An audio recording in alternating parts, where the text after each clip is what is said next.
Welcome back to Scriptural Focus. This time around, we're going to take a look at the idea of false doctrine and false teaching. That is a term that kind of gets thrown around probably a little bit too casually. And so I wanted to look at kind of a history of it and where these ideas have progressed through Christian history. And as we looked at recently, there are matters of opinion, matters we're allowed to disagree on, but then there are also fundamentals. And it's when you cross those fundamentals that you really get into the realm of false teaching. And so looking back at the early church, it's very interesting to see we really only have the first few decades of the church recorded in the New Testament after Pentecost, Paul's missionary journeys, the writings of John and Peter, and so forth. But you already see certain heresies rising to light. Of course, the most obvious one, the one that you would suspect, well, really two of them that cropped up instantaneously were blending of the Jewish religion and the Christian religion. Obviously, there was a great shift from what the Jews were doing into the church of welcoming in the Gentiles, of changing toward baptism and the Lord's Supper observance of Christ as Lord, and so many significant shifts. And one of the first things that you were going to see, and that they deal with in the book of Acts, they deal with, Paul especially in the book of Galatians, is this idea of as Gentiles convert into this religion that has grown out of the Jewish lineage. It's the faith of Abraham, Isaac, and Jacob through David and David's son, Jesus, and all of those things. As the Gentiles are brought in, do they have to become Jews? Do they have to undergo circumcision? Do they have to observe the festivals? Do they have to do any of those things that the Jews were already doing? And so there is that question that comes up, and in the book of Acts, they determine no, Gentiles don't have to become Jews. Gentile men don't have to undergo the circumcision and any of these other rituals that went along with the Jewish religion.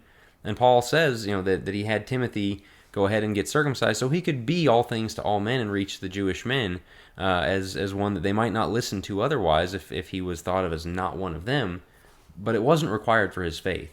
You come to the book of Galatians, though, and there is that heretical teaching that Paul is strongly coming out against to say we don't mix Christianity and Judaism. Anybody that's trying to add on to the gospel, that the law was a tutor to bring us to Christ, and now that we're at Christ, we don't need to bring the law along with us, but the Spirit. And so you had that heresy early on of Judaizing, blending the Jewish rituals and Christianity. You have later on in the book of Hebrews especially, the idea of really going back and well, it's still okay to be a Jew. Jews and Christians, they're both equally God's children, and so we can keep those things running side by side. And of course, the Hebrew writer is saying, what we have is better in every way. Do not go back. Don't fall backwards. Don't backslide into that. But you can see, and I believe this is the great apostasy that Paul refers to in some of his writings, was as the Jews weren't being persecuted, but the Christians were, there's a great temptation to backslide and say, I'm just going to go back under this religion with God, where I'm not being persecuted. And so, of course, there's plenty of New Testament against, no, you can't go back. You can't have both. And from that, we understand that today, Jews are not God's people. They're not saved. They are not inside this covenant relationship with Him unless they accept Christ. And then finally, of course, Gnosticism. John writes against this in 1 John, and that just comes from the Greek word for gnosis, which is knowledge. And it was these teachers going around claiming they had a special knowledge. That there was a kind of a secret knowledge above the average person's Christianity that you had to have to kind of be in the club, and a very exclusive thing.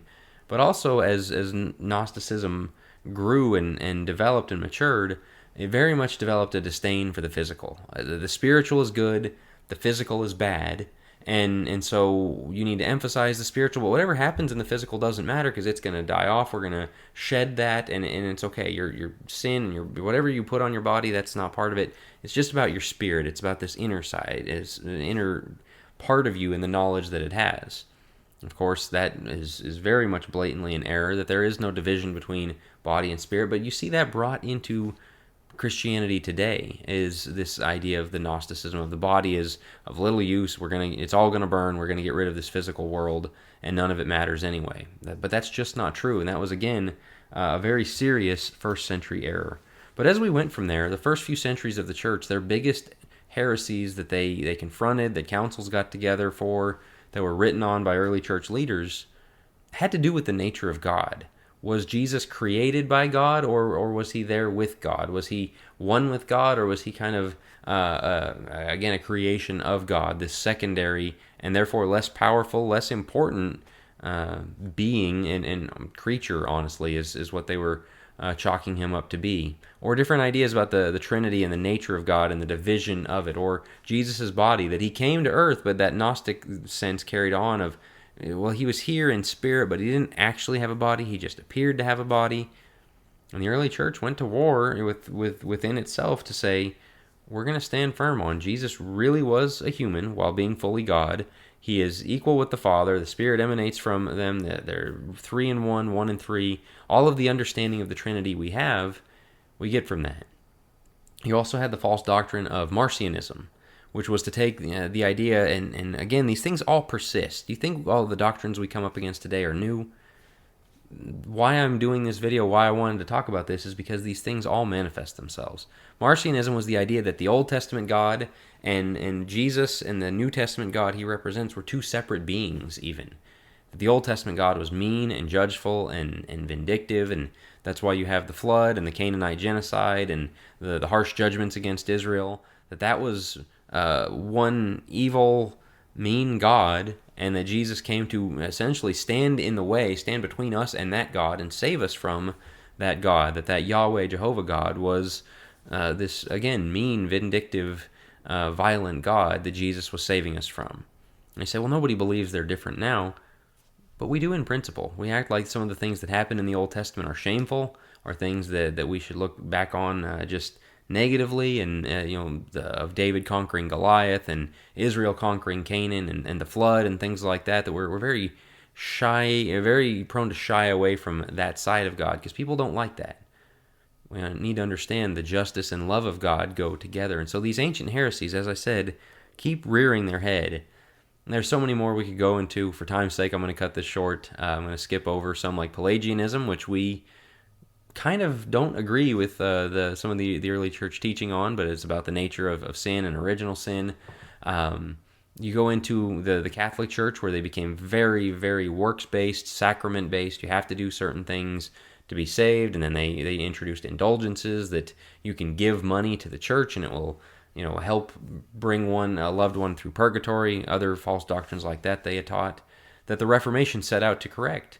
But then, of course, the Reformation introduced so many more of easy believism, of, all you got to do is believe, and so you can say the sinner's prayer in front of your TV, and now you're a Christian who's saved forever and ever. And you see the massive fallout from that, the big issues that come from that. And again, we could just keep listing major false doctrines, but I wanted to do that progression of them to get at a certain point here. When we use the term false doctrine, it is about these key, essential, so important things, like the nature of who God is, like the nature of salvation, whether we need Jewish rituals to be saved, whether we need Catholic sacraments to be saved, or indulgences given to the church to be saved, or to save a loved one. Those are the major things that the church has fought it out over the years, of who God is and his character, the Old Testament God, the New Testament God, things like that. And so we need to be very careful when we throw around the idea of false teacher. Heresies are about those core foundational things. Now, there's certainly things somebody can get wrong, and we should say it's wrong when it is. But when we look at the history of all of this, it gives a picture of exactly why and how these foundational things manifest themselves in such important ways. As always, if you have comments for future ones, follow up on this one. Anything that you would like to ask, feel free to leave a comment, and we'll talk to you next week.